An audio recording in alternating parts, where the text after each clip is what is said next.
For decades, Fate magazine has delivered true tales of the mysteries of Earth, paranormal, all the way down the line, cryptids, Bigfoots, ghosts, anomalies, hidden histories, and you name it. You can find it at fatemag.com. But if you want to get the audio version, the true voice of Fate magazine on radio, you come to Kat Hobson. And guess what? I've got that beautiful creature right here for you with two amazing guests for tonight's show. So let's get to it. Fate magazine radio with my good friend, Kat Hobson. Hello there. I'm so glad that you get to be with me tonight and that I get to have you. We have got the best fun show tonight. I am so fortunate to be able to welcome Trish and Rob McGregor. They're both fiction and nonfiction writers. They have so much skill and knowledge between them. I was a guest on their show recently and they blew me away. It was so much fun. So I am very fortunate in what I do. I get to meet people from all realms of the paranormal, the unusual, ufology, cryptozoology, synchronicity. I'm a firm believer in synchronicity. I experience it all the time in my life. I always have, and I hope I always will because it makes life special. But they write about all these things. Not to mention, Rob did a little thing that we're going to let him tell you about. I did not know that he wrote the Indiana Jones books. And so I was blown away when I started researching. I'm like, he never told me this. So it was fun. But Trisha has written a lot of nonfiction books on astrology, tarot, dreams, and synchronicity. She started out as a freelance magazine writer. And I think you might have seen some of her stuff in a magazine that I hold dear to my heart. And it's really something interesting because they co-authored a book on aliens in the backyard, and that's UFO encounters, abductions, and synchronicity. Trish wrote the biggest horoscope book. Rob wrote The Jewel and the Lotus, Meditation for Busy Minds, which don't we all need that? Seriously. And mainly, they are just fun and really neat humans, and I like both of them very much. So, welcome, Trish and Rob. I'm so glad that you are here. Gosh, that was a great introduction. Thank you, Kat. Well, it is what it is, right? And Rob, I did not know that you wrote those books when we talked, or I would have probably never gotten off the subject because it's one of my favorite stories of all time. I didn't realize there were so many of them. So they could just get back into the series and get the rest of those going anytime they're ready in my book. So probably yours too. Yeah. But, something that really amazes me is your fascination with synchronicities. As I said in the intro, I have experienced this all my life. I used to think that, like, my psychic skills, I used to think were just deja vu or past, and then I'm like, well, was this a past experience? How did I get back there? How is this stuff happening here? And you guys cover just about every topic that there is relevant to all the things.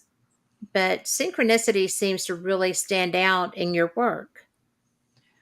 What's interesting is Rob and I actually met because of a synchronicity, I think.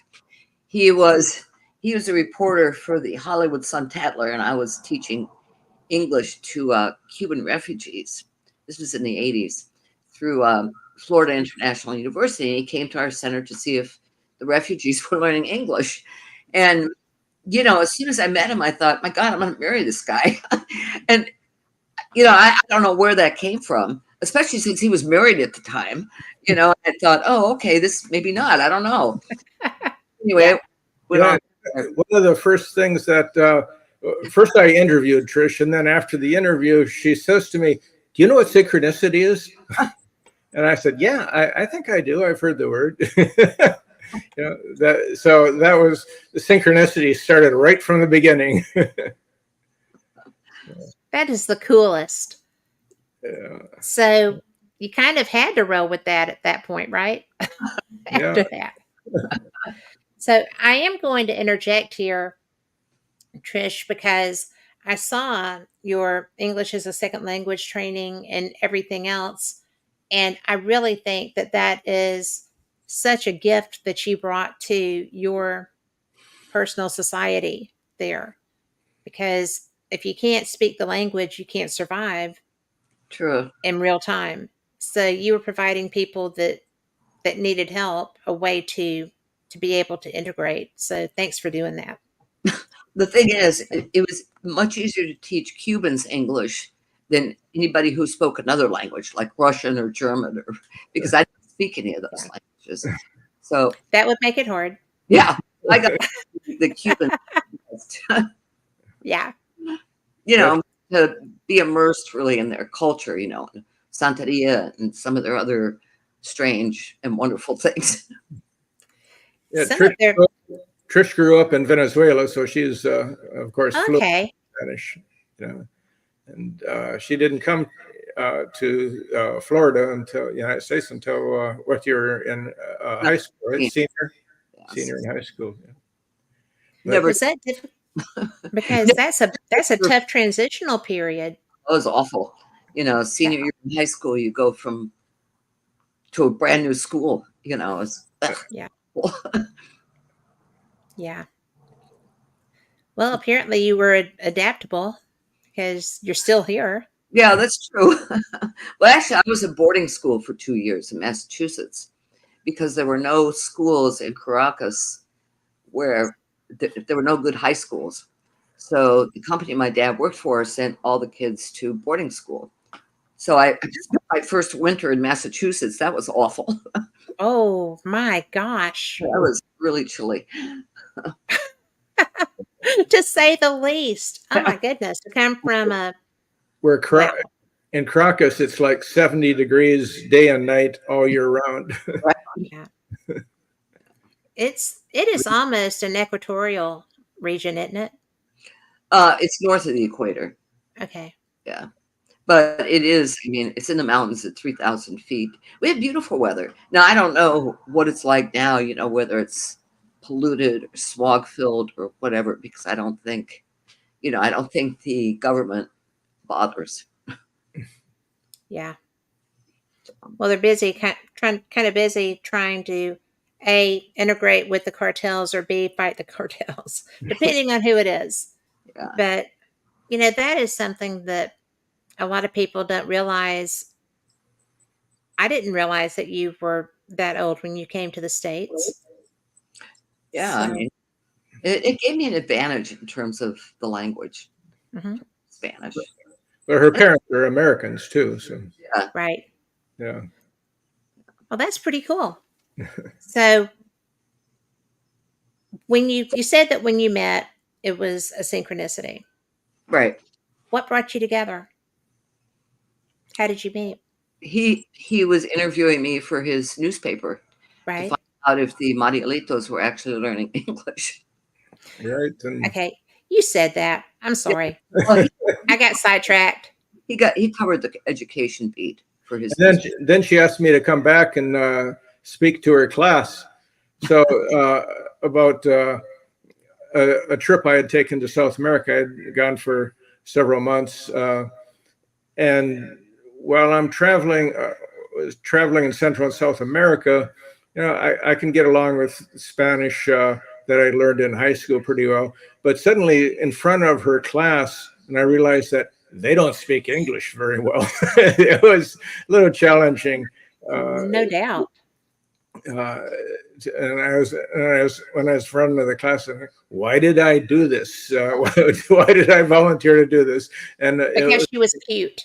It was because of Trish. Yeah. What was interesting is we got to know. I don't think we wrote about Santeria for Fate, but we did get to know a lot of Fort Lauderdale psychics, And one of the articles we did for Fate, I think we did write about did we? Santeria. Yeah, about Ruben. Maybe so. Yeah, I think so. So yeah. Renee. And That was another. Renee was about psychic detectives. yeah. Yeah. So. Okay, tell people the topic that you're discussing. The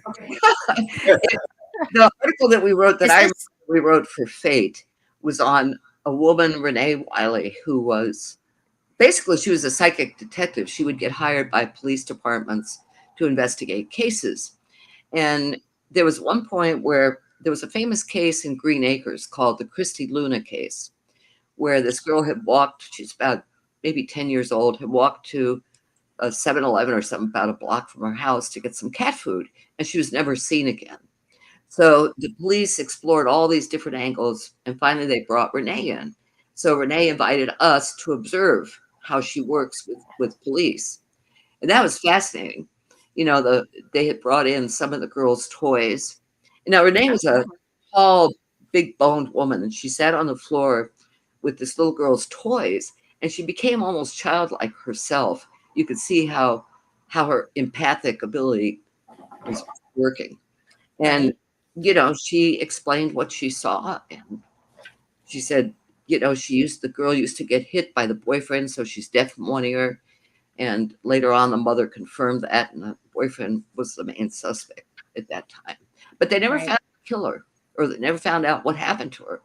But I remember that night we ended up going to a field near the police station, and she said that's where her body is. She was never found. Yeah, this is the issue, actually. higher? And there is the article, Crime Buster. Higher. Higher. Okay, sorry. Oh, there it is. Thank you. Save that. Yeah.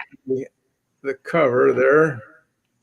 And here's another one that that's one of my favorite issues.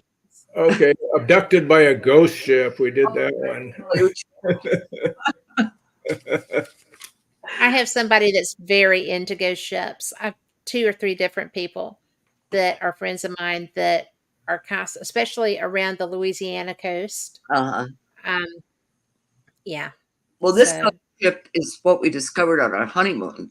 We went to Chile, and we went to we sat next to a woman on the airplane, and she goes, "Oh, where are you going in Chile?" And I said, "Oh, Santiago." And then I turned to her and I said, "Where's the weird stuff?" She goes, "Go to Chiloé." And it's a little island. It's the farthest you can go before you reach the ocean I think it's the Antarctic. And you can take a train from Santiago to Puerto Montt, and then you take a ferry out to this island, Chiloé. And it's a very island, has a lot of mystical history and mythology, and belief in mermaids and ghost ships. I believe in mermaids. Yeah. you see mermaids engraved on ashtrays, on lampshades, everywhere you go there. So it's pretty cool. Yeah. It is pretty cool. Yeah, it was a neat place. And the ghost ship, you could stand on a bridge in Chiloé, and you can see that this is where the harbor where the ghost ship supposedly arrives. Okay. So we never. Yeah, and the history of the ghost ship is interesting because there is actually a crew on the ghost ship dressed in black. They come ashore and go to villagers' houses and get supplies from them. And the whole story is very similar to the UFO's Men in Black, except in Chiloé, it's a ghost ship rather than a alien craft. The Caleuche is a ghost ship. The Caleuche is the ghost ship, yeah.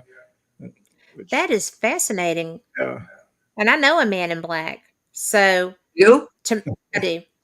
And so it's so funny because I was like, I'm doing a presentation, at a lecture about this. I want to include your story. Can you please give me a couple of more details? And he was like, "Oh, that wasn't real." I'm like, yeah, right. Whatever. I'm still using it because it's real. Right? It's in his book. So yeah. Claim to be an MIP. He didn't really claim it, but he said he was perceived as one. So Huh. yeah, Interesting. he was one. He Was this was at one. an conference? He was I'm sorry? Was this at an alien conference? At one of It the was alien. not it was not an alien conference. It was a scientific side conference. Oh, that's And interesting. he was a lecturer there, and he had put out a book, and I was so impressed with him because he was brilliant, and he is brilliant. And I'm not going to say his name just because I don't want to stir him up, because I like him a lot. But when I went to him, I was like, well, there's no way. There's too many details. I'm not buying this. And the town I was in was where that happened. And I was lecturing on an event that happened in that city.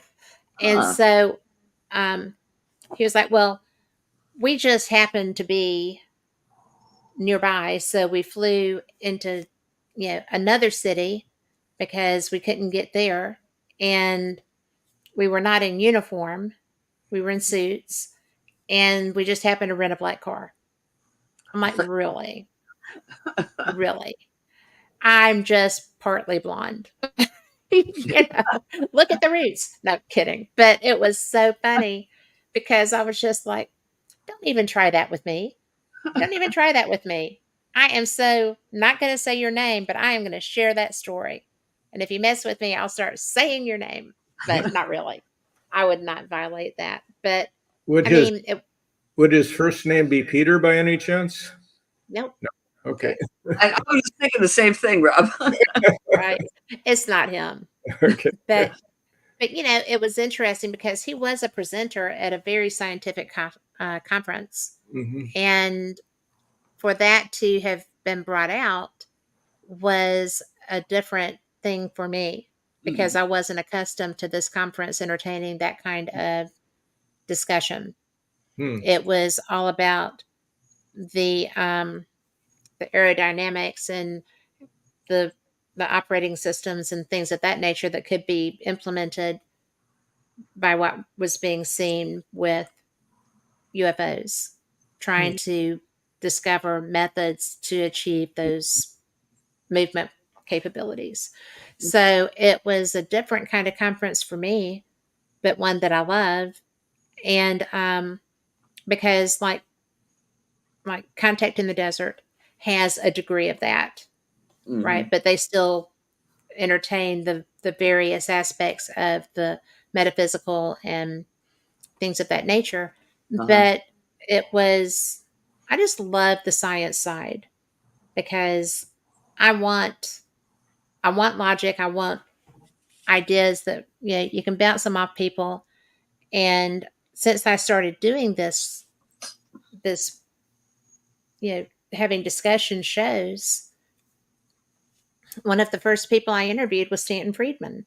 Oh, really? Well, in the first couple of years, I didn't know anything about the aerodynamics and physics that would go into making this stuff possible. The man was a physicist. Right, yes. And so nice man too. Yeah. One of the most wonderful human beings I've ever met. Yeah. Bar none. I mean, really and truly right up there in at least the top 10. And he just took me kind of under his wing in our conversations and educated me. Huh. Nice. Yeah. Cool. Nice guy. I'm interviewing his UK counterpart for the Scottish Paranormal and UFO Conference.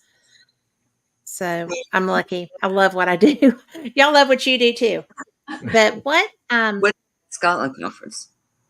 It is July 11th through 13th, if I'm not mistaken. Where is it? I'm getting there. It's going to be in oh my goodness. The name has just escaped me. It is Glasgow. Oh, okay. I will be flying into Edinburgh on the 11th and then going to the conference. Nice. So I'm going to go tour Holyrood Palace. I'm very excited about that. Yeah, that'll be great. But Could not get tickets for Balmoral because I'm not going to be there at the right time. I was going to leave before they start. I would have stayed for that if I got a ticket. But I like the English. So anyway, with all these things that you're finding through your research, what is your take on the aerodynamics of this? I mean, what were you, when you start looking at UFO activity, what strikes you as making it be, other than the fact that logistics are in our favor based on the number of sightings and such, but what is it that makes you go, yeah, I think that's a real deal? Tell her about the Canadian guy, Rob. Ooh, do tell me. Backyard. Oh, yeah. We wrote a book called Aliens in the Backyard. Yes, that's a great book. Yeah. And That was fun. yeah. With first of all, I should say that with the whole alien UFO phenomena, it's for us, it's tied in with synchronicity because it just seems to be part of it. And that's how I was contacted by this man who lives outside of about 45 minutes outside of Montreal. And he's an engineer. He works in Montreal, lives in a small town, and kind of property is very rural, and it's right on a farm, adjacent to a farmland. And he had this experience where he gets up at 5 in the morning because he has to get an early start to get into his office, and he usually takes his dog out. And on this particular morning, he opened the porch door, but the dog refused to go out, and he kind of sort of nudged him with his foot, pushing him out. And then he steps outside, and he looks out towards the field, the farmer's field, and sees these beams of light. I think he described it as 9, and they're colorful, and they have swirling energy that is not coming down, but being lifted up, like it's pulling something from the ground up. But he can't see what it's going up to because it's dark out, and there's no lights on whatever it is. It's just the beams. And then he's watching this, and he goes and gets his wife, and she comes out, and she says, "Yeah, that's what I saw the other day. I was trying to tell you that, and you just were watching television. You said, yeah, and like, you weren't listening to me." The one thing he needed to pay attention to. Holy wow! So anyhow, these beams are starting to move across the field towards the house, and they're watching them, and then suddenly, what happens is there's a craft that appears. It's like it appears vertical rather than horizontal, and saucer shape, and it comes between this weeping willow tree and the house sideways, like a coin on its. You're right. A plate on its side. Yeah, and right at the house there, and then there's this beam of light that comes from the craft and goes on the dog. And when he's and just what he's doing there as that happens, he's reaching down for the dog, and the beam of light just surrounds the dog, and he picks up the dog. And the next thing he knows, he's taking a shower, and he has no idea what happened. And his wife is sound asleep, and he's just baffled. He gets ready and goes to work. I mean, he didn't lose any time, which was odd, and he makes it to work on time, but he just cracks up at that point. He goes to the office and closes the door and just starts crying. I mean, he had no belief in any of this. He's kind of a religious man, and this was totally new. He thought if there was a such thing as aliens and UFOs, he said that's all Hollywood stuff. The U.S. military said would tell us if there was such a thing. I said, oh yeah, right. Oh yeah, right. And not. Yeah. So not at all.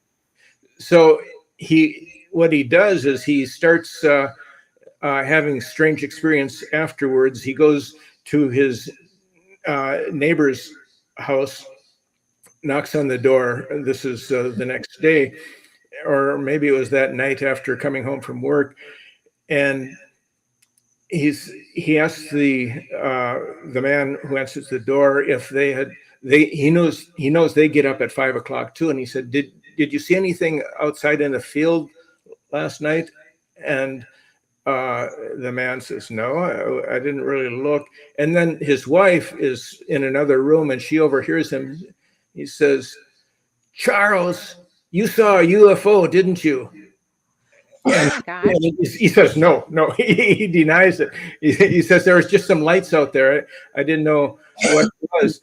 And she says, I know you saw a UFO because my crazy cousin, he's a medium, and he called me a couple of weeks ago, and I hardly have any contact with him because he's so weird. But he called me and said, in a couple of weeks, you are going to see a UFO right near your house. And we didn't see it, but you did, Charles. And, wow. Yeah. So I found our book afterwards. What's that? So anyhow, he starts having these synchronicities, and he goes into Montreal and goes to a bookstore, and he finds a copy of our book on 7 Secrets of Synchronicity. It's a French edition. He buys that and he's reading it, and then he goes online to look up synchronicity and UFOs.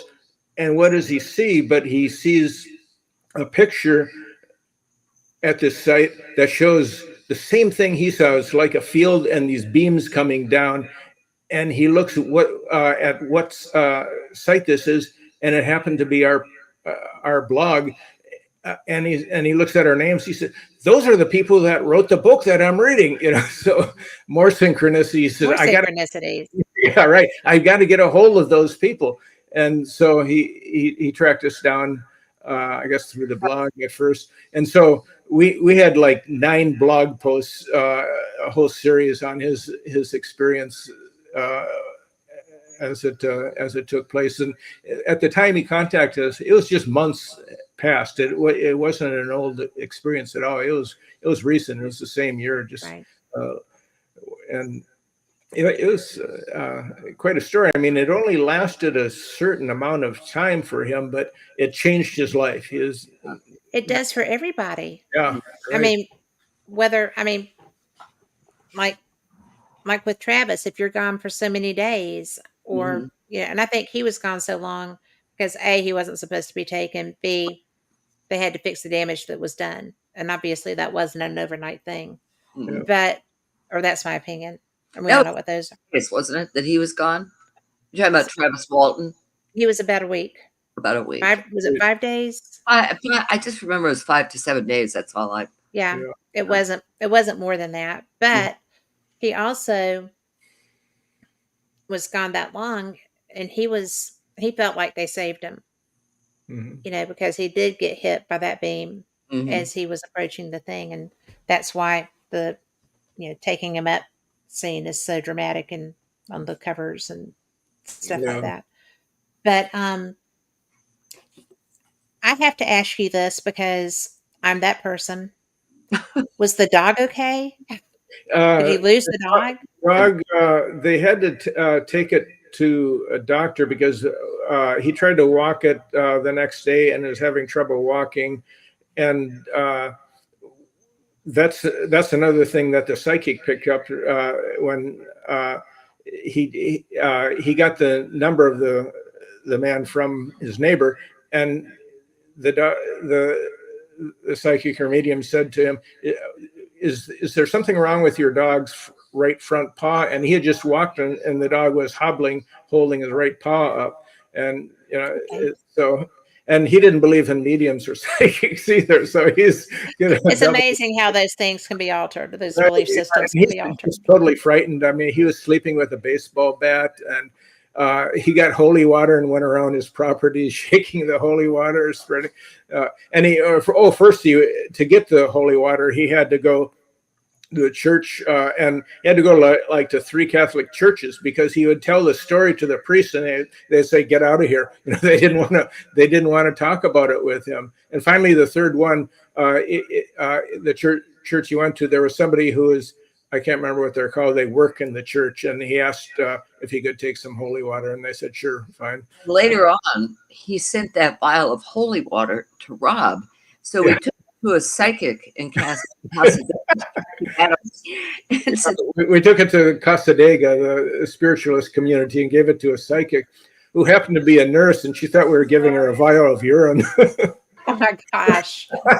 to analyze. And she took it anyway? Oh yeah, she did, of course. Oh. She's a psychometrist. So Right. she was holding the vial, and she goes, "This is not urine." And I said, "No." And then I told her what it was. I said, "Kathy, what were these aliens doing?" And she goes, "They were having fun."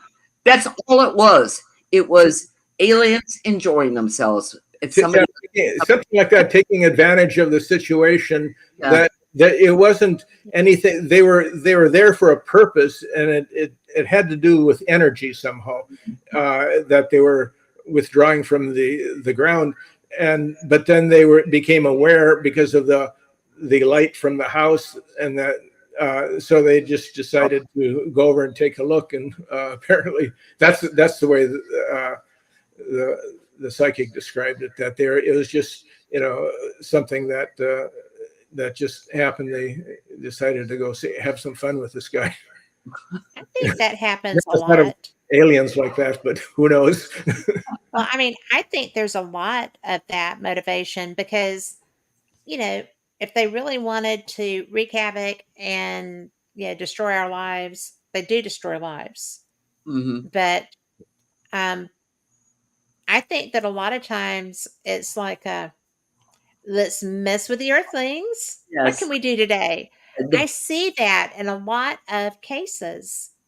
And, I also know a couple of women who had relationships, they say, with aliens. Oh, jeez. One was not consensual, one was. Mhm. And, missing pregnancies. Uh-huh. And then one of them said that she gets to visit with her child. Huh. And I was like, I don't know anyone else that has ever seen a child that they felt like had been taken through a missing pregnancy. Never find And, huh?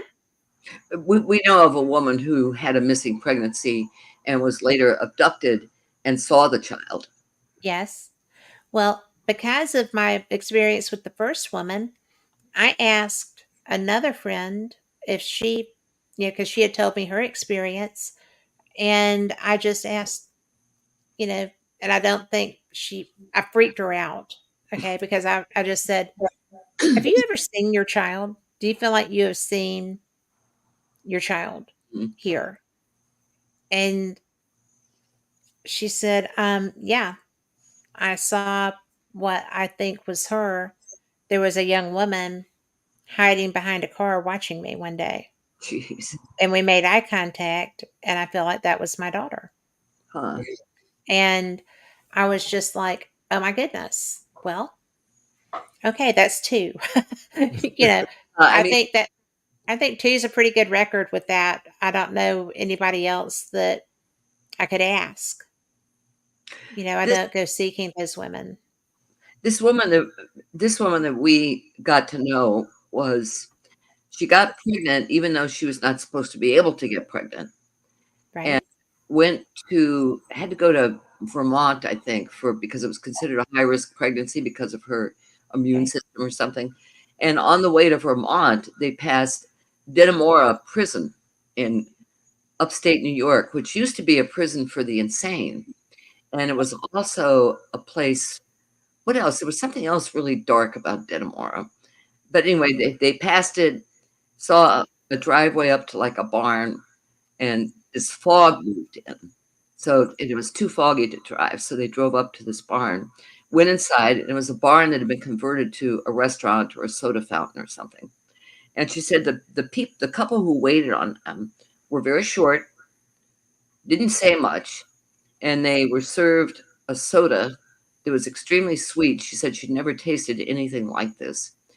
And then suddenly they're on the shores of Lake Champlain 3 hours later, and she had no other memory. Oh She my gets word. to the doctor's office, and they examined her, and the nurse said, "You're not pregnant."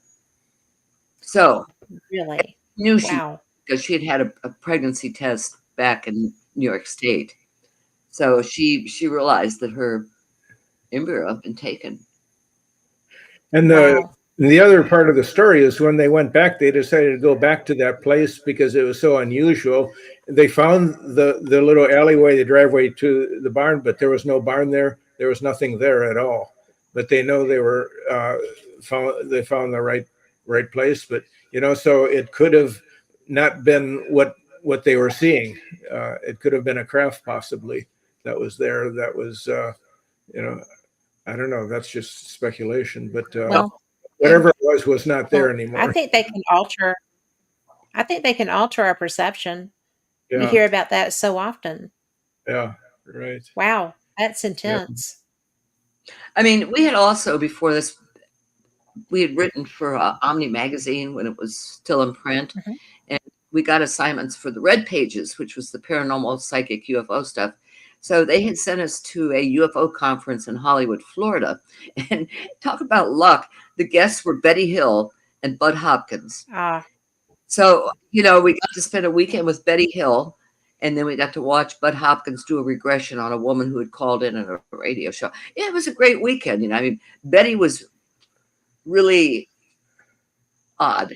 Yeah. I mean, it was in her later years, and she came over to our house, and great time with her. She was. Yeah, we spent some time with her, and but she went out and outside at one point through the sliding glass doors and was pointing up there. But we looked up, and it looks like an airplane to me. But she said, "Well, it can change shape." So it's. I imagine that there were a lot of things that never let go, and probably anything that was above her, right, was reason to be concerned at that time. It was, But you mentioned that how they can change shapes and that of what we see. The same woman we mentioned that lost the pregnancy, Deborah Fine, she had an experience where she was abducted after going to a rock concert, and she had a number of abductions, and suddenly leaving, and she finds herself up in this craft, and she is very angry with these Grays that, why did you do this? Why now? And then she looks, and there is the lead singer from the rock group, Axl Rose, and she's, what's he doing here? And one of them did they say he's one of us? One of them said telepathically to her, "I thought you liked him," and she just got more angry, and then the Axl Rose became a Gray. So they assume the shape to make her feel better. So that is so cool, because I've always wondered about the shape shifting. Yeah. Right. Yeah. I mean, I've never seen anyone do it. I know that there's so many credible reports of that happening. Yeah. That's pretty amazing. Yeah. Axl Rose. I mean, if you're gonna go big or go home, right? Yeah, right. But when you hear stories like this, when you hear enough of them, then the pattern really begins to emerge. Yes. I mean, even when we were with Bud Hopkins, he didn't have a ride to Lake Worth where this woman lived who he wanted to regress, and so we went to her home, and her husband was, I think he was a dark energy guy, very dark.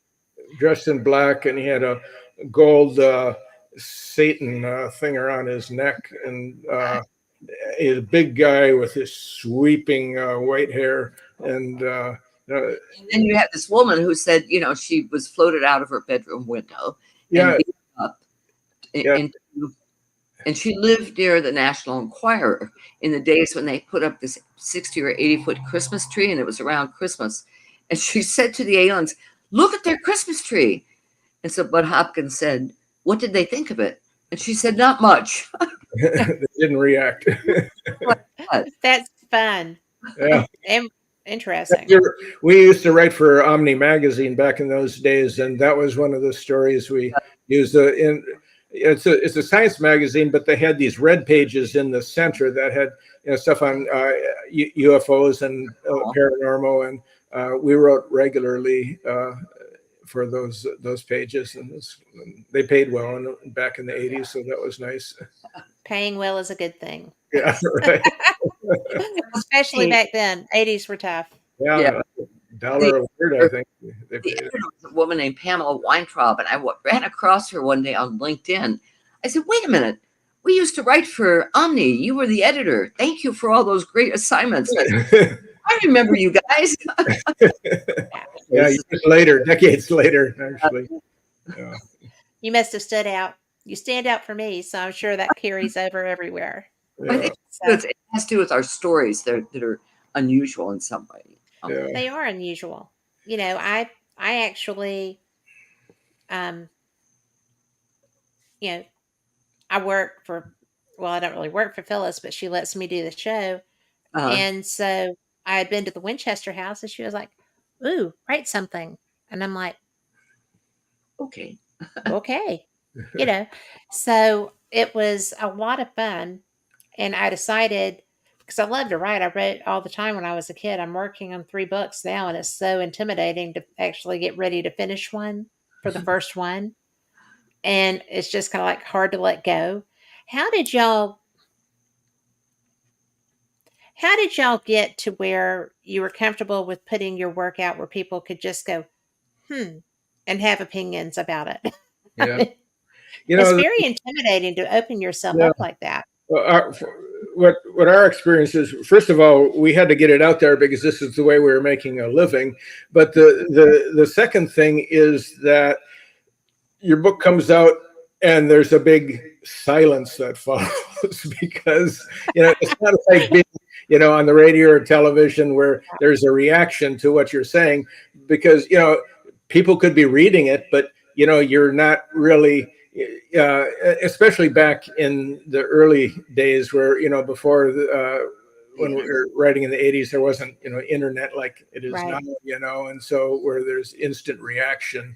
I mean, now there's much more reaction, but we would just write these books, and heard they were doing well, so we'd get another assignment and go from there. Okay. Yeah. Well, I just was curious because I think that, and I have a friend who is writing his 3rd book right now, and he's like, since I started my first one, he's like, "Just finish it." What's your book on? My book is about paranormal experiences of the people I've talked to on the air. That's what the first one is. And it's really, I'm a literate person. Right? I have written short stories my whole life. There's just something so much different about feeling like you have to have the compilation right. Mm-hmm. And so I was just curious because y'all are some of the most prolific authors I know. And here you are, and I can ask you questions. When I was with you, you were asking me questions. I can ask you questions tonight. So I think part of it, Kat, is there's something in you that has to get this stuff out, regardless of how people are going to react. Here's what I've seen. Here's what I've learned. Here's what I've observed, whatever. And, people at some point, it touches somebody who's experienced the same thing you have, that you write about. And that's the gratifying part. Well, that's what I think your books do. because your sync book, the outer and inner space, Hmm. and to me, I haven't finished that yet. But to me, just letting people know that this stuff happens. Uh-huh. This stuff is real. Yeah. And, and in my case, like one of mine is just about my paranormal experiences. And I'm just like, you know, even if you don't believe me, you're probably going to either have a loved one experience this, you're going to experience this. You may have a child Yep. who comes to you and Yeah. says, there was somebody here, and you need to kind of be familiar with what can happen. So, because like when my mother was, shortly before her death, I'd taken her out for lunch, and I'm telling her about my shows, and she was like, "Don't you just hate it when they line up along the bed and everybody has to tell you everything?" And I'm like, "Holy crap! I had no idea that you could do that." And apparently it's when she was started as a child, because she said, I would just tell them I was tired and needed to go to sleep. They'd have to go talk to my mom. So my grandma too, right? And I'm looking at my mother, she had Alzheimer's, okay, and she was, elderly, but she was not. She didn't have the eyes were right. Hmm. If you've been around Alzheimer's patients, you Hmm. know when they're gone, Yeah. right? When they're amongst the fairies, she was not. And it was just like, holy moly. Okay. So you do that too. I didn't know that. So, um, and a lot of people have told me that that's genetic, and I really wasn't buying that. And then I thought, well, there's 3 generations of women right there. And I have a child who's sensitive. Hmm. Probably both girls are. I don't know if my son is. But, it's just so fascinating. You need to know these things. Yeah. It would have made my life a lot easier if somebody had talked to me about it. Yeah. Now, So, it's interesting your mother had Alzheimer's. So did my mother. And yes, was in an Alzheimer's unit for 2.5 years. And mine too. we would go down and visit her, and she would say, at that point, all her 4 brothers and sisters were dead. Mhm. And she would say, "Oh, so and so just visited me," one of the dead relatives. Yeah. I'd say, "Yeah, okay, Mom. What did you talk about? What went on?" One time, I brought my psychic friend Millie with me to visit my mother, and she said, "Oh, my brother just left." And Millie says, "Is his name Dick?" My mother said, "Yeah, it's Dick." Millie said, "Sitting at the foot of your bed." She spirit. And that's when I realized that with Alzheimer's, if your consciousness is not centered here, it's Mhm. elsewhere. It And is. this was the way my mother got used to the afterlife without having to die first, because she was scared to die. And I always felt that this Alzheimer's allowed her to see what lay beyond. I think that's very true. Hmm. And, it was interesting because my father did not have cognitive issues as he was dying. He was having TIAs, and they developed into major strokes, and Mm. he became bedbound, and he was waiting on someone to come, and they weren't. And I let him know that they weren't. So if you want to see them, I'm sorry. And he died like before morning. Huh. And so it was something that I was so shocked by the fact that he, even with the brain damage and stuff, he was still here. Hmm. He was actively waiting for something to happen. And my mom was, I did not know what was happening. I'd never been around somebody that was actually trying to die. And, it was, I was, she would quit breathing. Uh, And I didn't know what was happening because it was my first time. And that's my mom. And so I would just, Mom, breathe, just touch her collarbone. And she would breathe. And so I called hospice, and they sent a nurse out there, and, she was still breathing. And he took me in the kitchen. He was like, are you ready to tell her? And I was like, well, yeah, I don't want her. I mean, she's not her. She is her, but she's not Uh, happy. The medicine keeps the pain away. But he was like, well, just tell her. And I said, well, okay. I mean, And as soon as I said the words, she died. wow. As soon as I said, well, she looked at me and she looked really mad. And she was like, how? And I was like, I don't know. How did this happen? How, you know, I don't know. And I'm sorry. I'm so sorry. Something like that. And she just quit breathing. Huh. And that was my first time to see somebody Yeah. up close and personal who was not there anymore. Uh-huh. And it was so obvious when she left. So I don't even know why we're talking about me. I have the chance to talk to y'all about you. Story though. That's a Well, we're real. all interviewers. So Yeah. No, that, Yeah. We're another it interview. rolls. It rolls. To us. I did it to y'all on your show too, so I guess that's okay. Yeah. the thing is, when you get together with people who have the same ideas, the same beliefs, basically, it's hard not to talk. You know what I mean? It's hard It not is. to tell me your story,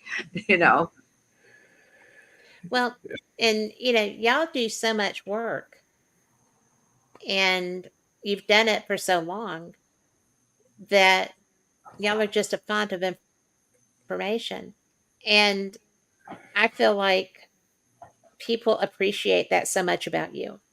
Yeah. That's why your books do so well. That's why your show does so well. That's why people come to you with questions. I know you'll have to get a lot of contact from people who are so interested, especially with the synchronicities, especially with secrets of spirit communications and how to do that. You know, um, that's one thing I think is such a gift that you've given is the book on communicating with spirits. Yeah. Because But when we started out, we didn't know really what we were doing. I had worked as a journalist for about 12 years. Trish was a teacher, but we decided, well, because we both had an interest in synchronicity, that we would write a book on synchronicity. So we started writing chapters, but we were fortunate to have somebody who Trish had an agent. She had gotten an agent probably through the synchronicity, was involved with that, and for her novels. And when I met Trish, she had already written 6 unpublished novels, and so she said, "Would you read my most recent novel, the 6th one?" I read it. It had a different name at the time. It was called 9 Strides to the Roses, and it ended up being called In Shadow.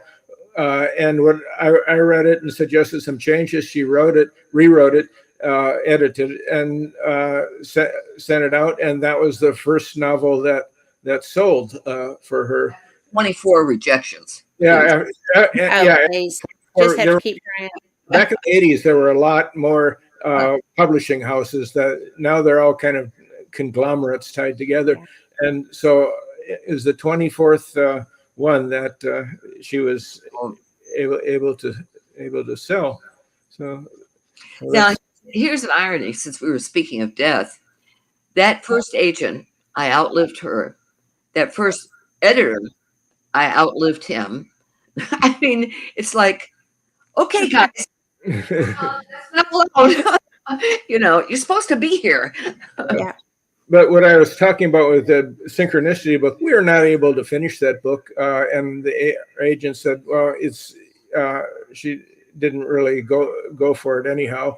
And so, that was the first book we worked on together. And I at the time I thought, well, we'll try this book. It either, if it works, then if it doesn't, if it works, great. If it doesn't, I'll do something else. But by the time we were done with it, we were so into the process and the writing world that we just kept going. And basically we both quit our jobs, and we had In Shadow sold, and then you sold a ghostwriting. Yeah, I sold a ghostwritten book for a corporate executive in Washington, D.C. And we both quit our jobs. We had $5,000 saved, and somehow we've continued on with that. And actually, we had $5,000 saved, and we got married and went to Ecuador and Chile on our honeymoon. And never ran out of money. Yeah. But, we both went back to part-time jobs. Trish teaching night school at Fort Lauderdale High School, English as a second language, and I worked for a weekly newspaper. But I was at that point, I was able to do the so-called full-time job with the newspaper in about 15, 20 hours. And I spent the rest of my time doing freelance writing and magazine writing. That was my focus, really. And so after a year, Trish left her job. That's when her novel sold. And then I sold this ghost written book, and we got that's on our way. That is cool. But I tell you, we're going to take a quick break. Good. So we're going to be about 3 minutes or so, and we will be back on the flip side. Y'all come back too. Okay. While most near-death experiencers return to this plane of existence with alluring tales of their time spent in the presence of the divine, what happens when one crosses the veil into the afterlife, into the void? In the new book, Dying to Meet Them, Mindy Toutfest describes her journey to the afterlife after a devastating aneurysm, how a strange turn of events would lead her to spiritual growth, divine healing, UFO experiences, and a greater understanding of the universe. Get your copy of Dying to Meet Them today at Amazon.com or visit unxmedia.com for more information on this book and more amazing selections from UnX Media Publishing at unxmedia.com.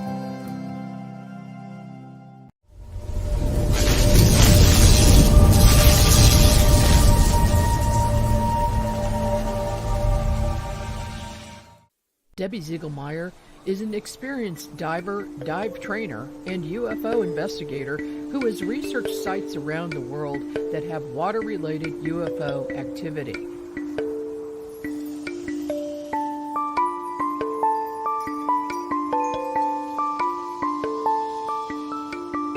now know that even the Pentagon admits that there are unknown objects in the skies and underwater around the world.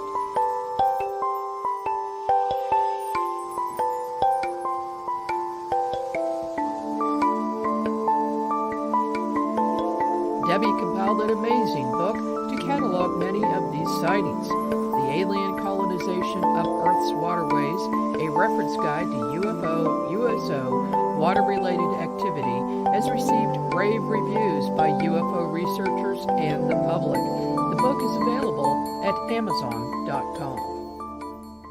The UnX Network presents a health and wellness spiritually based brand of hemp-derived CBD products made by Hopewell Farm in Harrogate, Tennessee. We apply our Cathara energy work with all of our plants and products. Our products made in small batches with only 2 ingredients of pure hemp, full-spectrum crude oil, and coconut-derived MCT oil. Third-party lab tested for potency and legal THC seed levels with 6 strengths of 1 ounce oil to choose from. Know what you're buying and get what you pay for from Hopewell Farm. Applied directly to a specific area, Hopewell Farm topical salve in 1 ounce and ½ ounce sizes, made with pure hemp crude oil, comfrey extract, and all natural ingredients. Find the Hopewell Farm link and coupon code on the Unnext Network website at unnextnetwork.com. That's unnextnetwork.com.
Welcome back to Fate Mag Radio, the online voice of Fate Magazine, and I am Kat Hobson, your host.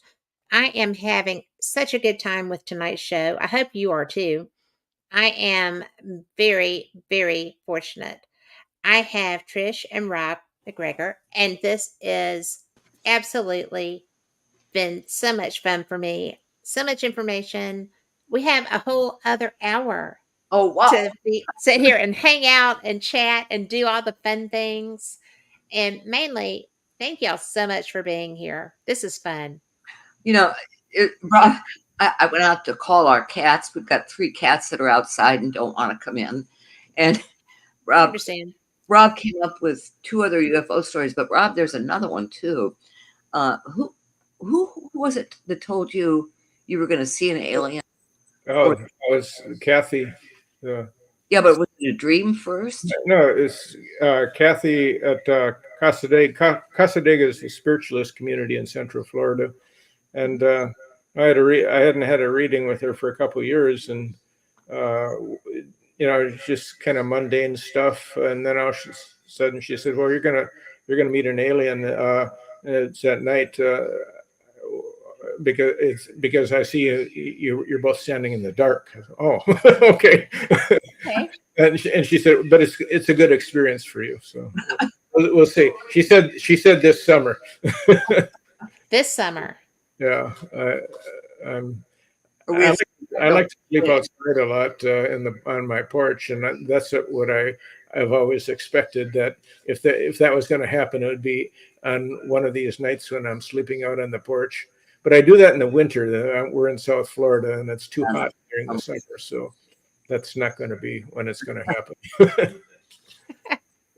Well, I think that I don't have a lot of fear about that.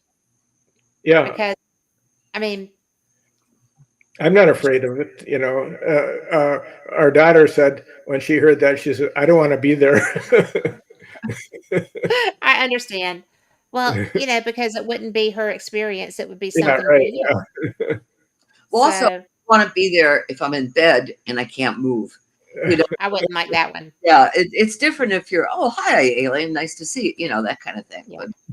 But not paralyzed and no thanks.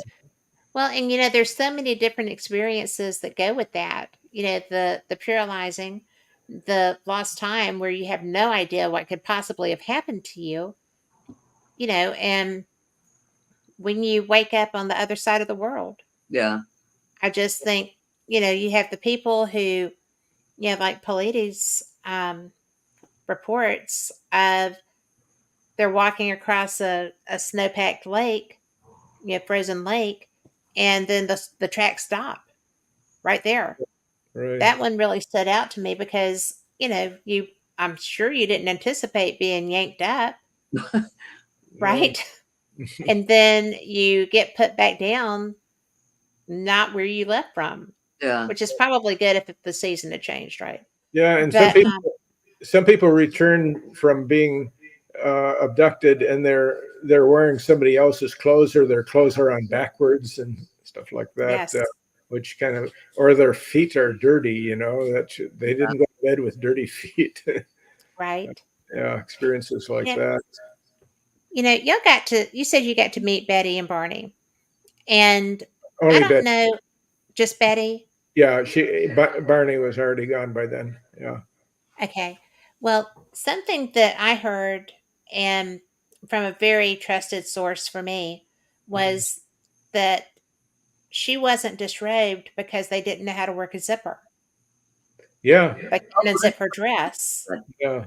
yeah. And, maybe they're not the smartest ones in the universe. They Right. just have better wheels, right? And I've heard a story of one puzzling over a ballpoint pen, wondering what it was. I guess Yeah. they weren't into pens. Beyond that. Well, but yet they can't work a zipper. Yeah, right. Yeah. I mean, the logistics confounded them. Right. And that's something that we don't even think about because we do it from the time we start dressing ourselves, Right. Yeah. But there's little quirky things like that I keep hearing over and over. And I just kind of go, maybe the brightest in the universe. They're just faster. Yeah. One time we were in Casadega. I was teaching a workshop, astrology workshop, and we were on our way home, and I got a text message from Whitley Strieber. He goes, "Hey, do you know where Casadega is?" I thought, we're just leaving. Yeah, I think it is. He says, "I just got a message from, I think it was his brother, His brother. Yeah. who supposedly the ETs were working through and told him to go to Casadega." So he said, do you live near there? I said, we're there. We're here now. So we met him and Peter Lavenda up there about 2 weeks later. That was a really interesting 2 days. I can only imagine. Yeah. That's quite a group. Yeah. It was and Megan, our daughter, came, and one of her friends, and that we all stayed in the Casadega Hotel, which I had told Whitley was haunted. So he said, well, how did he feel about that? About that idea, but nothing happened that particular night. Yeah. Okay. Because I have talked to him and I don't think that would be his color Kool-Aid. Oh, no. Not even a little. Yeah. But we had fun. It was revealing. Yeah. Feeling. So. How was it revealing? And Whitley had a reading, and I think he liked it, didn't he? Yeah. Peter, who is a very mysterious character, he wouldn't have a reading, and I asked him why not. He said, because then I'd have to kill the person who did the reading. I thought, okay, never mind. That would be an okay reason. Okay. We shouldn't have even mentioned his name, actually. Well, we won't talk about him. We'll just let it go. Yeah, right. But it's interesting because while he is very private, he is well known. So that's true. Yeah, I mean, in fact, the first time we met Peter, we got together at a Thai restaurant, wasn't it? Because he likes Thai food, and we Yeah. must came back to the house.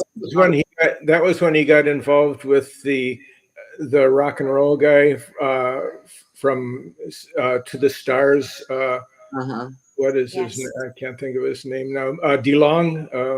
Tom Yeah. DeLonge. Yeah, Tom DeLong, right? Blink 182. Yeah, he co-authors books with Tom DeLong. He writes them. I don't think Tom writes the books, but No. anyhow, he had no.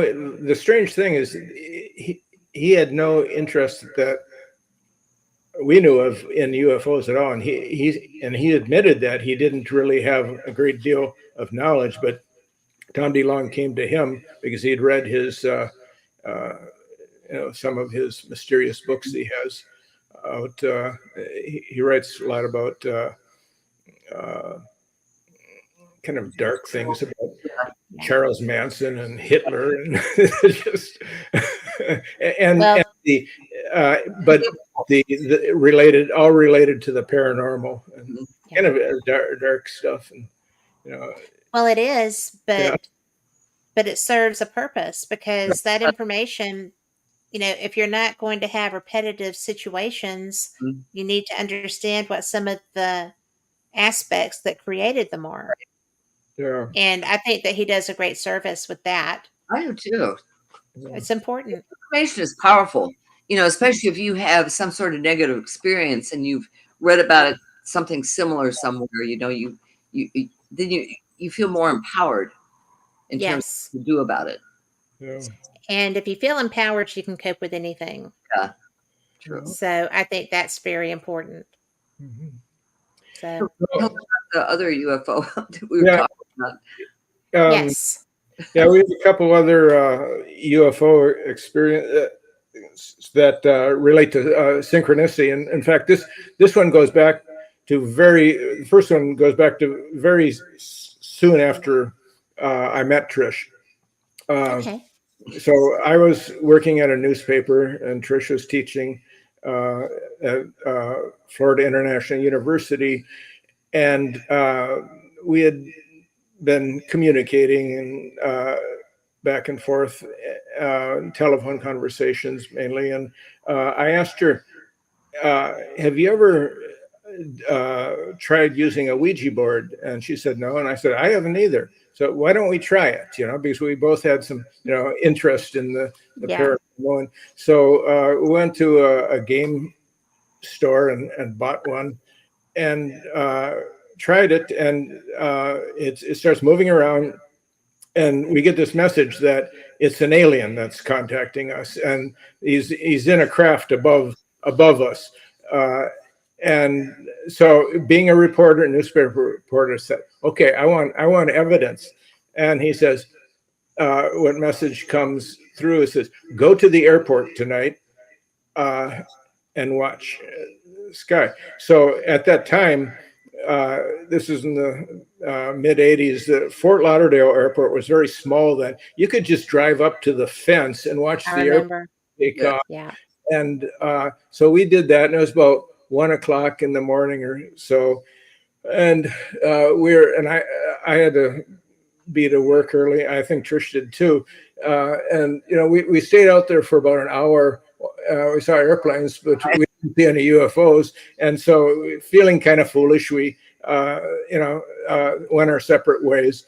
And then the next morning, I had to go to a school board meeting at I think 8:30, 9 o'clock in the morning. I was really tired, and then run back to the office and write up the story for the first deadline.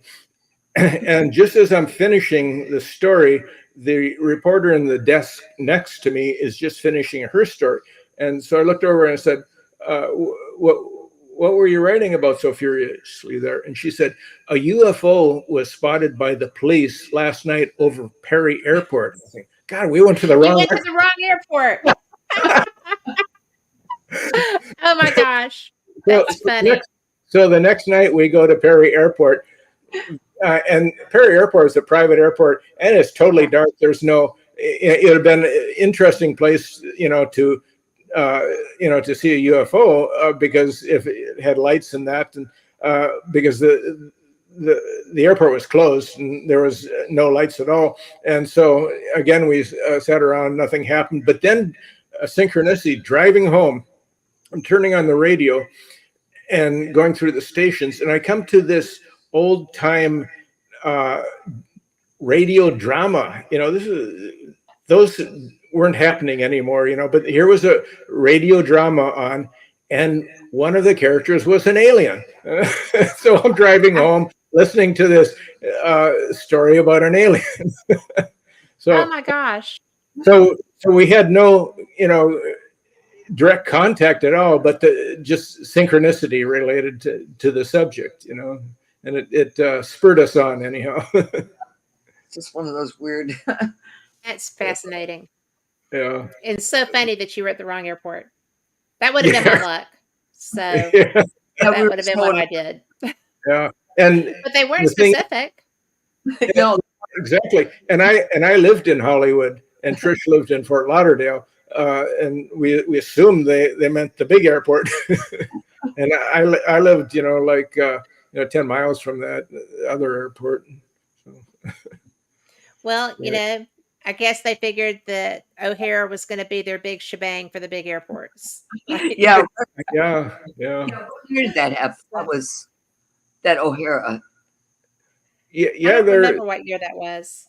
Yeah, I can't remember either. I remember reading about it and thinking, wow. Yeah, I think it was like maybe 2005 or around that It was, time. yeah. 5 to 10 or something like that.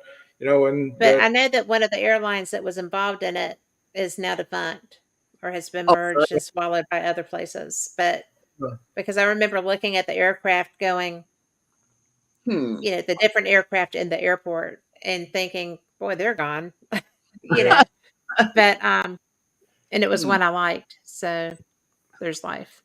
Bugs. Are you looking? I got all these bugs flying in my room. Maybe they're aliens.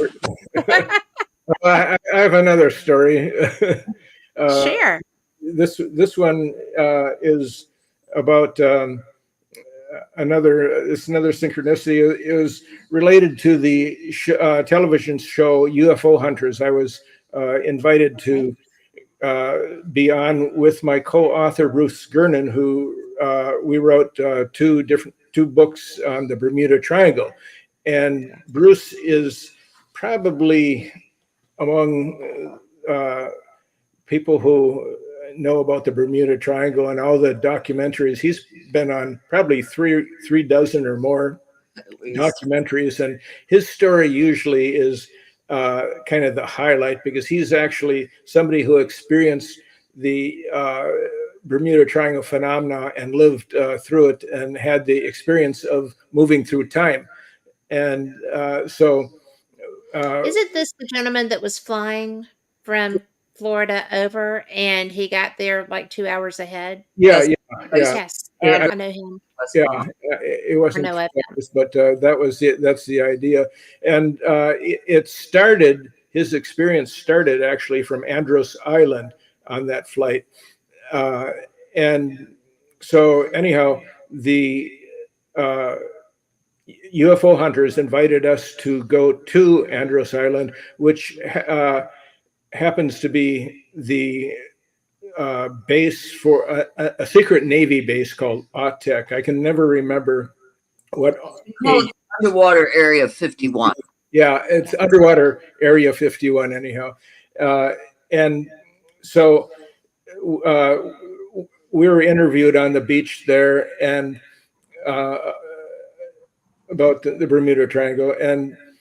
But one of the reasons they were there is they wanted to look into the Underwater Area 51 base. And so the producers had been calling the base and asking for an interview with the commander.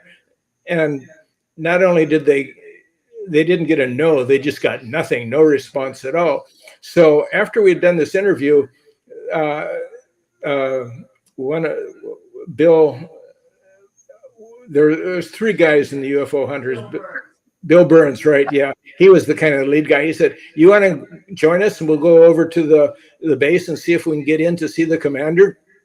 And so we get in this Jeep and drive over to the base, and we stop about 100 yards short of the gate, and we decided we're going to kind of walk there. But suddenly 2 police cars come up, and they go up to the gate, and they face nose to nose, blocking the gate. And I thought, well, that's kind of an interesting sign. And then this black helicopter lifts up from behind the gate, hovers above us, really loud and noisy. And Bill says, you know, I don't think they're interested in welcoming us. Look, if they had been more obvious, though. You're right. Yeah. I mean, seriously. So that was it. Okay, so this is a synchronicity that takes place over time. They don't always happen simultaneously. 5 months later, we are in Sarasota, Florida, helping our daughter move into college dorm, where she went to college at New College, Florida. And taken over by the weirdos. Yeah. That's another story. Right. So Trish and I decided to we'd go downtown and get some dinner, and we went to this restaurant that had it was kind of partially outdoors, and there was live music there in the band. So, but it was crowded. It was Friday night, and we were wandering around looking for a table, and we come to this one high top table that had 2 seats open. So there's a couple on the other side, and we asked if we could sit there, and they said fine. So when there was a break in the from the band stop, we started talking to them a bit, and it turns out that the guy was the commander of Autech base, and and had retired and was no longer there, but he was the commander of that base when we were trying to get in. And here I'm sitting having drinks with the guy, and he and I start to tell him why we're there, and he looks at the woman he was with, and I don't know what their relationship was, but anyhow, he looks at her and says, "I need another drink." That's so funny. UFOs, and then the music starts, and he hands me a piece of paper with his email. He says, contact me. And then later on, he says, you guys want to go to another bar? And Trish and I stupidly say no. when we went back to our judgment. And then I never found that email, that little scrap of paper, never found it again. So lost contact. So it was like a trickster synchronicity that here, after all this time, here I am actually talking with the commander of that secret Navy base called, known as the Underwater Area 51, and I blow it. It happens. Yeah. But I'm glad it happens to y'all too, because I feel better. Okay? Yeah. I feel better about all the ones that I have dropped the ball on. But it's so frustrating. It does happen. So, you think, God, why wasn't I paying more attention? Or why didn't I look at that? Why don't we go to that other bar with them? There wouldn't be any music there, and we could talk, Yeah. And, alcohol does help conversation flow. Right. Loosen the tongue, It does. Yeah. Anyway, oh my goodness. Lost opportunity. But they happen. I mean, yeah, but it's been a story we've written about too in our books a couple of times. So, still made use of the experience. It was a synchronicity, even though it was a kind of a trickster synchronicity that kind of and they happen. Yeah. So that is something that I know where I see my synchronicities happen, but what seems to be the most common phenomenon that people recognize as being, I think so. When people have major changes going on in their life, a child born, a marriage, a divorce, major life events, those are when oftentimes synchronicities happen to people, and that maybe happen to people who don't know what synchronicity is or never thought about the idea of meaningful coincidence, but suddenly they have a very meaningful coincidence, and death too, of course. Yeah. That's, Well, it's very strange because people call it all kinds of things, but it pretty much just boils down to, as you said, a meaningful, unexpected, unusual occurrence. The yeah, usually And has no cause and effect. yes, There's no obvious, oh, this is what triggered this. yeah. right. There's a definition that I like, when two or more similar things that aren't connected in any way come together in a spooky way, and Some of and, them are spooky. and that coincidence is meaningful to the person. Yeah. Yeah. Well, There's it happens. go ahead. No, you go ahead. Okay, I was just going to say a quote from Carl Jung. I'm not sure if he ever said this, but this has been on the internet. Synchronicity is an ever-present reality for those who have eyes to see. In other words, if you're aware, a lot of people are just, a coincidence happens and they might think of it for a second and never think of it again. It just passes by and they don't find it meaningful. So you have to have eyes to see. People are becoming more aware. 10 years ago, we would be in the dog park with our dog, and I'd just randomly ask people, hey, you know what synchronicity is? No. I say, well, do you know what coincidence is? Yeah, sure. Now, if I ask people, most of them know what synchronicity is. So I think there is an evolution in terms of the terminology, and maybe more people are experiencing. Yeah. I think that's probably the case. Mm-hmm.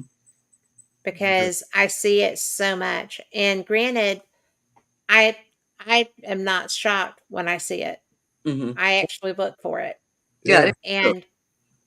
But my husband, who has a mathematical brain and is generally so logical, and it's really amazing that he lives with me, but he does, and he loves me. So, but we are such different people. But he has gotten to the point now where he is just like, oh,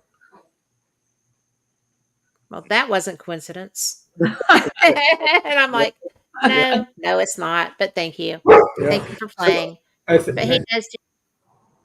think the synchronicities that happen to us are the ones that, of course, are most important. But sometimes you can spot synchronicities that happen to other people, and especially in public life sometimes. Like I noticed one yesterday that was very,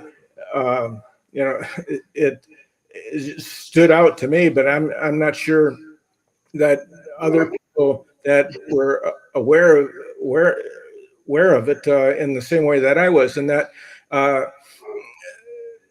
Donald Trump was supposed to have a rally last night, and it got there was a big thunderstorm, a big storm, and it got canceled. And what's going on in Donald Trump's life? He's in a trial with somebody named Stormy Daniels. So you get the storm. That's the two similar things, unconnected but spooky, come together in a spooky way for him. Well, I tell you what, I have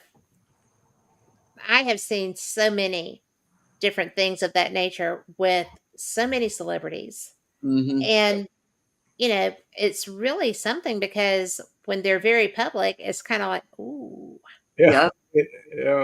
And I'm sorry. Go ahead. Finish your thought. No, please. Well, I was just going to say in this mind-blowing synchronicity book, there are a lot of political synchronicities that are, and a number of them are tricksters and dark tricksters, because it's, like just look at George Santos, he was just not scary.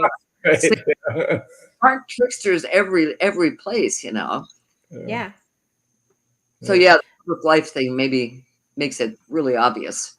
Yeah. Well, it does because, when you're living large, and you're living very public, I mean, Santos was a nut. Yeah. I mean, why? Why? Why would you be that blatant and that stupid? And, Right. if you're going to be a criminal, be a good criminal. Yeah. Because if that way, if you go to jail, at least, you will have known you did your best. And Even his see, name, Santos, means yeah, saint.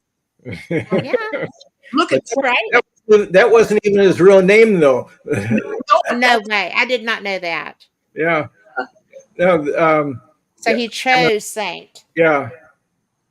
There was some reason for that name, but that was not his birth name. I'm George Saint. That's so interesting. Yeah. Now, some people have asked us, can you create synchronicity? And that's an interesting question. That is an interesting question. Yeah. I mean, I don't think so, because then it's not synchronicity. you can watch, be aware, of it, but creating sounds like cause and effect, and that's not what synchronicity is. Synchronicity. That's not synchronicity if it's cause and effect. So you can't. Well, I guess you can in a sense. I'm thinking that sometimes I walk outside or going somewhere, and I think I'm going to pay attention to the first thing I see or hear.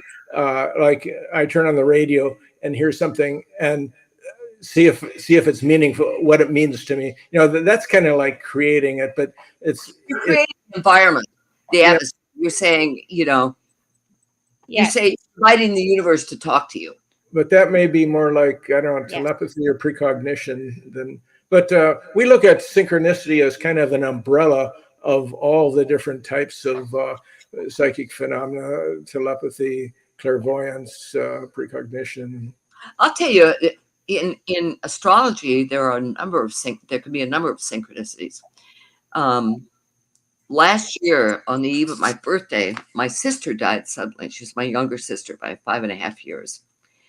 And I always wondered what was going to happen when Pluto, which was in Capricorn from 2008 to just like March of 2023, I think it was. I always wondered what was going to happen when Pluto conjuncted my Capricorn moon, because it's in the late degrees. I thought, well, shoot, maybe it means I'm going to die, or somebody I love is going to die, or something awful is going to happen.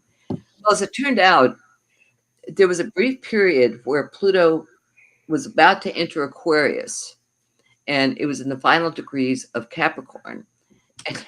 And I had to have one of our dogs put down. And when I checked the chart for that day, Pluto was conjuncting my moon to the degree. So I thought, okay, now I know, I have a sense of what this is going to be. And sure enough, when my sister died, it was just less than a degree from my moon. So now I know that I was born at the right time, so the moon is correct. But what an awful way to learn that what you thought was going to happen didn't happen to you, but it happened to people around you, or to animals around you, to the people you love, the dogs you love. Yeah. Trish has a whole nother career as an astrologer. She's written 8 astrology books. I did know that. She's an incredible astrologer. I mean, she talks astrology nonstop, and I'm not really into it. I mean, I'm into it, but I don't understand it like she does. I was going to say, you kind of have to be into that, Rob. she is talking. She's everything is. She relates everything to astrology, and she does readings for people and blows them away, because it's a combination of the person's chart and also some psychic abilities, I think, that she brings into, because she likes to people who make fun of astrology. She says, okay, give me your information. What you think? My cats are starting to come in. That's why I was getting up. See that you talk about astrology and the cats come in. Well, I have an astrology question for you. Okay. I have a friend who does that as well. He's a psychic, and he likes astrology, and he does that too. But I have no idea, and it's not something that's entered into Alabama birth records, the time of day I was born. And he was like, "Well, I can't do your chart because I need to know that information." I'm like, "Well, I don't have it. Why is that? And what is that? It's the And how does time of birth sets up the whole chart. It sets up the houses. However, okay, you can do it. I mean, I've done charts for people who don't have their time of birth. I set it for noon. And the only thing is okay, the houses won't be correct and the sign of the moon probably won't be correct. But you can tell what aspects the planets make to each other. And that's also okay, important. So you okay. send me your stuff, time or not, and I'll do your chart. I will do that because I've been curious, and I'm pretty sure because I know that my dad was shipping out to France Uh-huh. for the Berlin crisis, and his unit had already gone, and they were trying to let him have time for me to show up. Huh. So he and my mother walked for days in a hilly area so that she was going uphill and downhill, da da da. So I'm pretty sure that, they finished walking in the afternoon, so I was born probably overnight or Uh, early. But it was just one of those things, and there's nobody I can ask because my parents are dead. My stepmother wasn't there. My grandparents are dead, and my uncle has Alzheimer's. oh boy. So he doesn't know. Yeah. I'm lucky he knows who I am, much less what time of day I was born. But it's really something that I never thought to ask my mother when I was sitting with her at the hospital because We, I stayed with her during her crossing, oh, yeah, that's right. during Uh, that time period with her. And I never thought to ask. So Mm. I may do that. when our daughter was born, I was staring at the clock. I thought, okay, 8:10 p.m. And then I forget. I thought, that's it. That's all I need to know. And Yeah. I make sure that she knows so that Yeah. it's important. Yeah. Well, it is. And now I feel like I don't have anybody to ask. I can't find a birth record that has that on it. Yeah. And the No, doctor is dead. Your you know, birth So, certificate, you have a birth certificate and it doesn't have your time of birth on it? yep. Yeah. Okay. the Yeah. place. Yeah. When I I first have met, the place, but I Yeah. don't have the yeah, Well, time. give me the place and the date, and I'll take a look. yeah. Okay, I'll do that. Yeah, when I first met Trish, besides asking me if I knew what synchronicity was, she also asked me what time were you born and where were you born, and so she did. I had never had my chart done. I was a reporter, and I was somewhat skeptical, but open, Yeah. but somewhat skeptical about astrology. And she just blew me away. I mean, it was like she had known me my entire life. The way she read. It was just like she was inside my head or inside my life, and Yeah. and He has a really unusual chart, though. Well, he's got a real unusual life Yes. and has had. all my So, planets are below the horizon.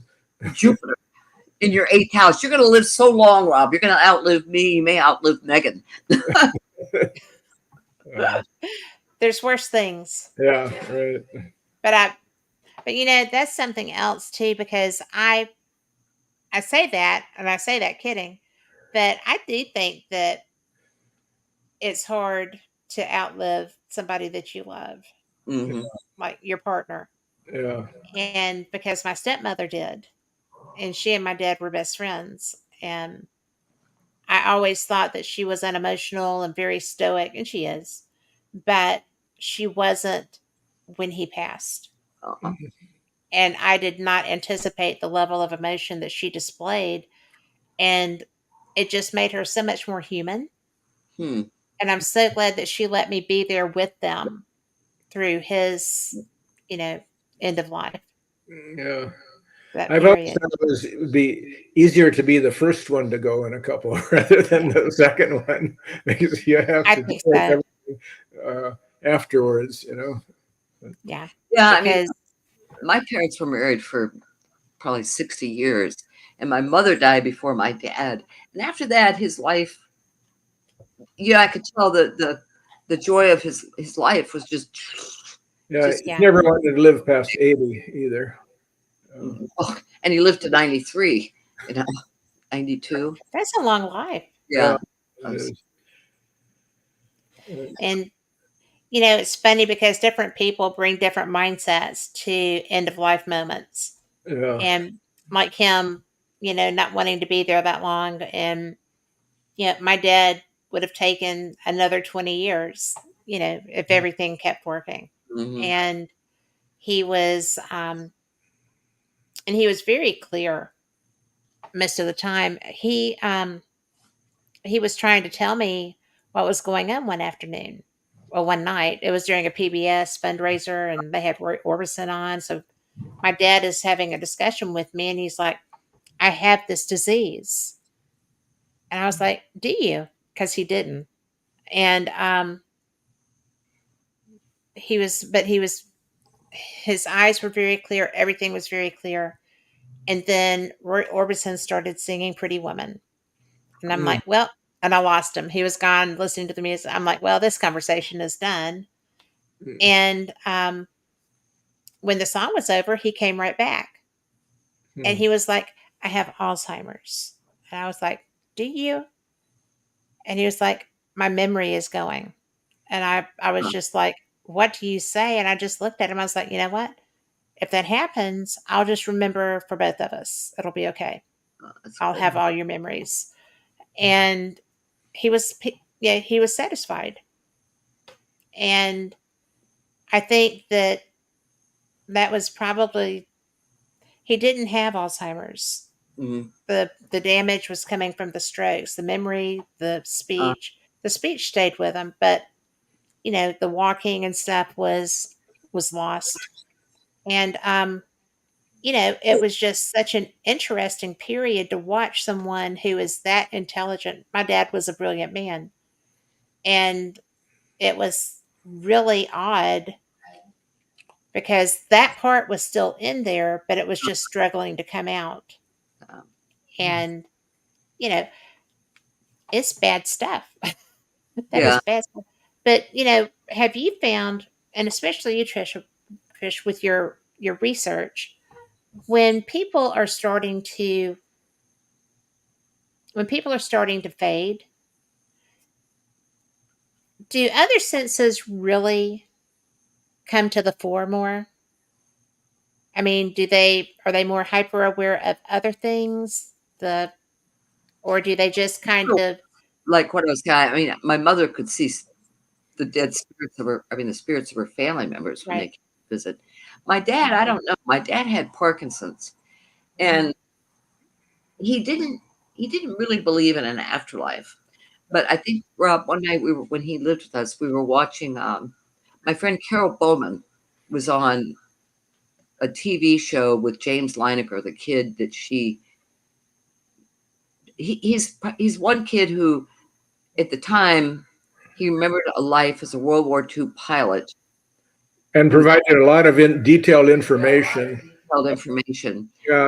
Starting when he was a little kid. He was a 3-year-old kid and knew the name of the airplane. I mean, his father had taken. Oh my gosh! And it's a fascinating story. So anyway, we were watching this. At the end of this, my dad started crying. And he said, "That's the most believable evidence I've ever seen for life after death. For that you're reincarnated." And I really feel that, and he knew Carol because she had visited with us, and he felt that. I feel that that's what allowed him to let go of life, because he died a few months later. But that's interesting. Really made an impression on him. So sometimes it's people who are in the final stages of their life who don't believe in anything, who have experiences. Yeah. I could see that. Yeah. But he was talking in his room, and I was in there with him, and I was just kind of like, are you talking to your dad? Mm-hmm. And he sat up in the bed and looked me dead in the eye, and he said, "Sweetheart, my dad is dead." And I was like, okay, but who are you talking to then? It was so funny. And so Yeah. now he's around all the time now. And I said something one day about a medium was talking to me. I was like, why doesn't he show up or let me know that he's around more? And he told her, well, you don't ask. Makes sense. I was like, well, come see me more, But it was it's so odd. And there's a lot of synchronicities through his death process and through my mother's death process because I was not supposed to be her person. I wasn't her POA. I wasn't the person that was supposed to be responsible for the care decisions. Mhm. And the person who was supposed to do that abdicated, just quit. And I was like, well, I don't mind doing this, but are we sure I'm who she wants doing that? Because I'm not who she chose. Uh-huh. And I think she was trying to protect me, and we didn't have the best relationship growing up. And, so I think that was the way things were supposed to work out. Yeah. Do you find that things like that happen a lot, that people get in a position with people they weren't anticipating? I think it depends on the individual. You know what I mean? Right. I'm trying to think. There was something I just heard about recently where somebody had died, but the wife wasn't there, or she wasn't present, or something, and she was supposed to be, but the sister was there. So I think it depends on the situation and on the people involved. Right. I don't know if there's any set thing for that. What has been, Trish, the most odd synchronicity in your life so far? I know there's a lot of them, but which one just kind of blew you away and you're like, holy crap, what? Well, I've had a lot of synchronicities that happen because of creativity. And this is one I actually jotted down here. In 1992, I wrote a book called Storm Surge. It was a novel. And it was about a Category 5 hurricane named Alfonso that slams into Miami Beach. And this was part of a series book. So when I mailed it off, in those days you had to mail it to my editor at was that Valentine or something. That day, Hurricane Andrew formed off the coast of Africa. And of course, in those days, there was no hurricane center that you could check into on the internet, nothing like that. And as my editor was reading and editing this book, Andrew was about to hit Homestead. And so I thought, okay, here I wrote about this hurricane, and now it's about to devastate. I mean, there were so many similarities between what I wrote about and what happened. And I think that sometimes through creative endeavors, you can tune in on the future. You may tune in ways that you don't like, like with hurricane, but I think that you can tune in. Yeah, Trish, I thought you were going to tell the story of being in the airport in Venezuela in Caracas. That's a crazy. Yeah, we were in. That was 1987, I think. Rob and I had gone with my parents, and we were in the Caracas airport about to leave. There was a guy in front of us with a briefcase, and they were checking everybody's handbags, that kind of thing. But this is the days before. Yeah, he looked unusual from everybody else because he was very tall and he had a 3-piece suit on and he had this briefcase and he was in front of us. And so they told him to open the briefcase. So he did. And inside, the only thing inside was one of my books. And it wasn't even under my name. It was under a pseudonym, which was Allison. Right. And I thought, oh my God, I can't even prove to this guy that that's my book, But it just. The thing is that, the only thing he had was in that briefcase was that book. And also it was called Fevered, and the whole incident at that point was very tense because there was these like 16, 17-year-old kids holding submachine guns as we were going through this line because it was at a time when there was a lot of cocaine coming from Colombia into Crocus and then into Miami. So there was this intense situation right in the airport there. And then the book is called Fevered, and this strange guy, you know, that's all he has. And we never said anything to him. You know, Not on the same plane. I was gonna try and find him and say where. Yeah, we never saw him again in the airplane or anything. So just wow, that was a strange. that is so strange. Yeah, that's probably one of the better ones. Yeah, that's a pretty good one. What about you, Rob? No, I'm sorry. Yeah. Go ahead. I have a couple of them that just, you know, it doesn't take long to explain. One was just we lost a cat. The cat had been missing, named Fox. It had been missing several days, and I just knew that cat was going to come home Saturday night at midnight. I don't know why I knew that, but Saturday night at midnight, we get a knock at the door. It's our next door neighbor holding our cat. You know, wow. How could that? That's cool. Yeah, that one. Okay, and the other one is I was taking these two people, a man and woman, to the Miami airport, and this guy was kind of a freelance reverend. They had come from Jamaica, and he had a little New Age church or group of people there, and he would preach to. And so when we were going to the airport, it was a very kind of a psychic, spiritual talk, very, very intense, you know. And as we're going along, this car comes by, and I point out that the license plate said Zen 665. And the guy, I can't remember his name now, he said, wouldn't it be interesting if we saw Zen 666? Not 2 minutes later, a car goes by with that exact Zen 666. Yeah. I mean, what a chance of that, you know? And what does that mean? You know, who knows? But, you know, it's got a spiritual, you know, symbolism there with both Zen and 666, of course, you know, the light and the dark. Yeah. That is well, I mean, that is the light and the dark. Yeah. The epitome of the light and the dark. So that's fascinating. Yeah.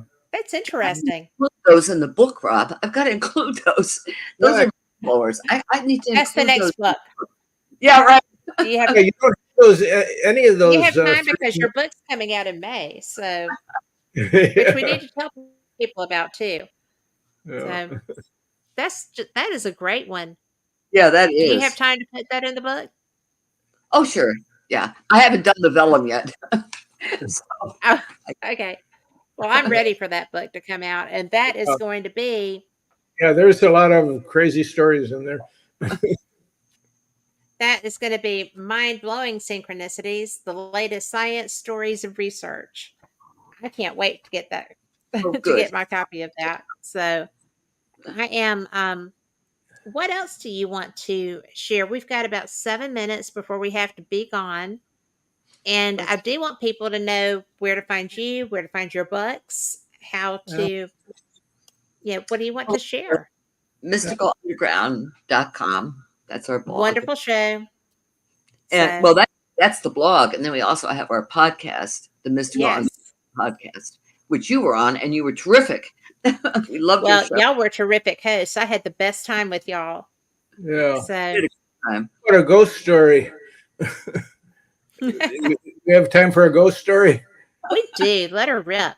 Okay. So I was thinking of two of them actually, but the one kind of interesting one is we were in the Dominican Republic, and we'd gotten this nice hotel right on the beach, but when we got there, it was on the beach, but it was like three sides like that, back, two sides, and the beach, but in the middle, which I thought was going to be like a tropical, garden or something, it's a graveyard. and our room, kind of elevated, overlooked the graveyard. I mean, that's what we would see. And our daughter, who was about 12 years old, she did not like that, being on the graveyard. So one day the gate was open. So I assume these are ancient graves.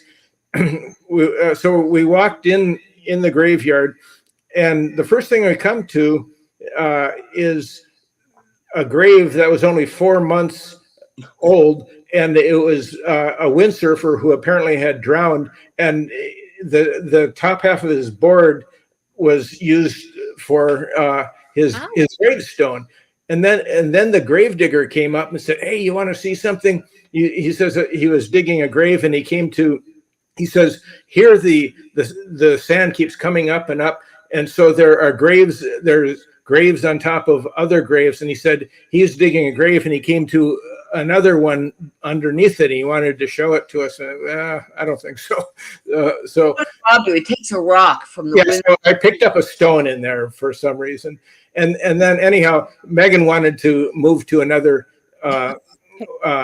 room because she didn't like it where we were. So we got a room on the side in another building, and we were the only ones in that building. But the thing is, we were actually even closer to the graveyard. It was just the side door was very close to the graveyard, but the front looked out on the beach, which she liked. Anyhow, that night, go to bed, and we're just starting to fall asleep, and we both hear this sound like a what do you call those balls that Wrecking ball. Hibachi balls? wrecking ball hitting the side of the building. Boom, boom, boom. 3, then pause, and then again, boom, boom, boom. And then as it happens again for the third time, it's like the whole building seems to be shaking. Trish and I both sit up, and at first I was sleeping already, and I thought it was part of a dream. And look at her, and she heard it too. And then the television comes on when we weren't watching television. And so, it was like we wondered, was there an earthquake or something? It was really strange. And so the first thing I do in the morning is I take that rock and throw it back in the graveyard. But Gosh, absolutely, you did that. It was a friendly experience, though. I mean, we were both feeling really elevated by this. It wasn't scary at all. It was just very, very elevating feeling that we were in contact, and it was a higher vibration. And when we talked to the manager, he said, "No, there's no earthquake, but yeah, the spirits are here, are friendly, and yeah, Well, that was our experience there." I've never been to the Dominican Republic. My daughter's father-in-law did his medical training there. Oh, wow. And so that's the only person that I know who has shared a lot with me about that. But that's a whole different culture. And I'm so glad that you had that experience because it doesn't sound scary, freaky. It wasn't but not scary at all. Yeah. Yeah, it was just kind of a It person. was like enlightening, It was. But we have got to wrap. I am so sorry. I've had so much fun. It's so fun, Ken. Thank you. It was fun. It's good talking to you again. Well, thank you. Thank y'all for taking the time out to join me. And y'all too. So we'll have to do it again soon. Yeah, Good. it's good. So, Okay. Take care. Thank you. and for everyone, you too. And for everyone listening, thank you so much. Y'all are the reason that I do all this stuff. Plus the fact that I get to talk to such cool and amazing people. And the McGregors are some of my favorites in the field. So we will see you next week. I'll see you Wednesday. Same cat time, same cat channel, but for Paranormal Experienced. And everybody, have a great week. Be kind and be careful. Have a great week. Good night. Thank you.